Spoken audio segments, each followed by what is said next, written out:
অন্ধকার আকাশে আলো ঝলমলে স্ফুলিঙ্গ দেখে মনে হচ্ছিল যেন প্রকৃতি সাজিয়েছে কোনো আলোর উৎসব।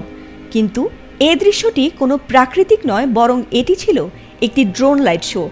আকাশে শত শত ড্রোন মিলে গড়ে তুলেছিল এক রঙিন জগৎ, যেখানে আলো আর প্রযুক্তির মেলবন্ধনে মুগ্ধ হচ্ছিল হাজারো দর্শক। কিন্তু সেই আনন্দের মুহূর্ত হঠাৎই রূপ নেয় চরম আতঙ্কে, কারণ সেগুলো হঠাৎ বিকল হয়ে মাটিতে পড়তে শুরু করে, আর তাতে আতঙ্কিত হয়ে ছোটাছুটি করতে থাকেন দর্শকরা। আর এই দুর্ঘটনার ভিডিও ছড়িয়ে পড়েছে সামাজিক মাধ্যমগুলোতে। দক্ষিণ চীনের হুনান প্রদেশের লিউয়াং শহরে গত 2 অক্টোবর সন্ধ্যায় এমনই এক চোখ ধাঁধানো ড্রোন লাইট শোর আয়োজন করা হয়েছিল। কিন্তু সেই আনন্দের মুহূর্ত রূপ নেয় আতঙ্কে। শো চলাকালীন সময়ে হঠাৎ একসঙ্গে বিকল হতে শুরু করে ড্রোনগুলো। মুহূর্তের মধ্যেই শত শত ড্রোন নিয়ন্ত্রণ হারিয়ে বৃষ্টির মতো ঝরে পড়তে থাকে দর্শনার্থীদের ওপর। দৃশ্যটা এতটাই বাস্তব ও অবিশ্বাস্য ছিল যে উপস্থিত দর্শকরা হতবুদ্ধি হয়ে চিৎকার করে প্রাণ বাঁচাতে ছুটে যায়।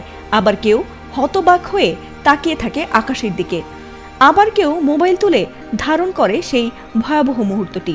আর সেই ভিডিওগুলো ছড়িয়ে পড়তেই মুহূর্তে ভাইরাল হয় সামাজিক মাধ্যমে।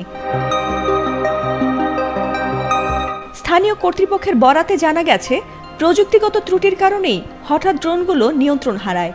সৌভাগ্যক্রমে এই ঘটনায় কোনো হতাহতের খবর পাওয়া যায়নি। তবে ড্রোনগুলোর ক্ষতি এবং দর্শকদের আতঙ্ক যে বিশৃঙ্খলা তৈরি করেছিল তা সামলাতে প্রশাসনের হিমশিম খেতে হয়। বিশেষজ্ঞরা বলছেন, এত বিপুল সংখ্যক ড্রোন একসাথে নিয়ন্ত্রণ করা জটিল, আর একটি সিগন্যাল ত্রুটি পুরো সিস্টেমকে অচল করে দিতে পারে, ঠিক যেমনটি ঘটেছে লিউয়াংয়ের আকাশে। প্রযুক্তির যুগে এই ঘটনা আবারও মনে করিয়ে দিল যে যন্ত্রের ওপর মানুষ যে নির্ভর করছে দিনকে দিন, তার সামান্য ত্রুটি মুহূর্তের আনন্দকে পরিণত করতে পারে চরম আতঙ্কে।